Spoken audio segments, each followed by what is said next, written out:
A stranger in the town. Assalamu alaikum, greetings of peace. About 4,000 years ago, a young man was brought to the king's court for questioning. It was something he said or did that caused a disturbance or a violation to the lifestyle and the law of the land.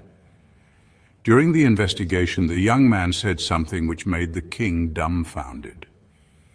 While the king could have tolerated and let go certain things, there was one thing that the youngster said which the king saw as a challenge to his authority. After all, he was the law of the land, and it was he whose commands were enforced. After all, he was the king. What that young man stood up for is not a bygone issue of a kingdom of the ancient past. It appears to be a recurring evil of the past and the present that may be found in all types of systems of governments from north to south and east to west. As you may have guessed it, that young man was no one else but Prophet Abraham. May peace and blessings of Allah be on him and on all the prophets of Allah. The following verse, 258 from the Holy Quran, chapter 2 highlights the conversation between Prophet Ibrahim and the king. Did you not consider the case of the person who remonstrated with Ibrahim regarding who Ibrahim's Lord was, just because Allah had granted him dominion?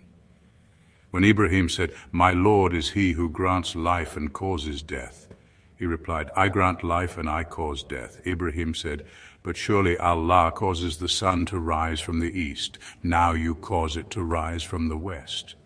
Thereupon the denier of the truth was confounded. Allah does not direct the wrongdoers to the right way. So what caused the deep stir in that kingdom?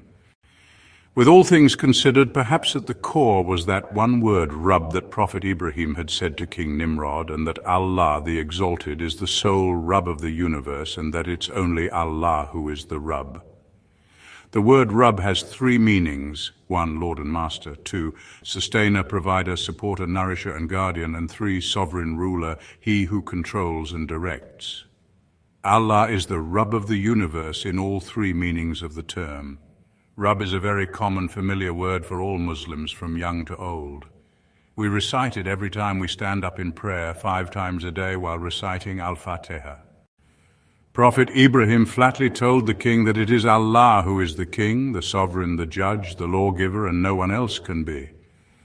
Humans are no more than his vicegerents. With no visible army behind Ibrahim, it was easy for the king to ridicule, laugh, and in rage punish Ibrahim. And we know what happened thereafter, as Allah the Rabb had a plan ahead for Prophet Ibrahim for a miraculous escape. Allah, the one and only God, is the Rabb.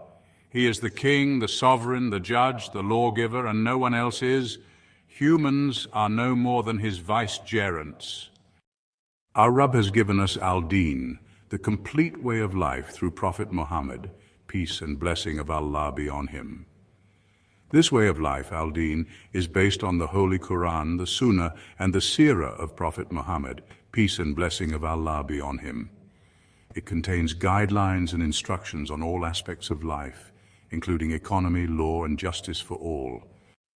Islam, through its teachings and practices, promotes a holistic approach to peace, encompassing inner peace through submission to God, outward peace through just and compassionate actions towards others, and a universal message of equality and responsibility.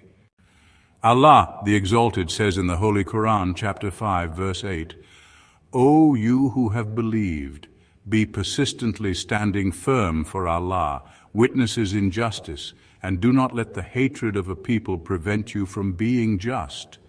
Be just." That is nearer to righteousness. And fear Allah. Indeed, Allah is acquainted with what you do. In closing, let us recall and learn what Prophet Muhammad, peace and blessings of Allah be on him, had said about an error which may have come as given in an authentic hadith from Ibn Majah. Islam began as something strange and will return to being something strange, so blessed are the strangers. So I said to myself, don't be a stranger to these blessed strangers.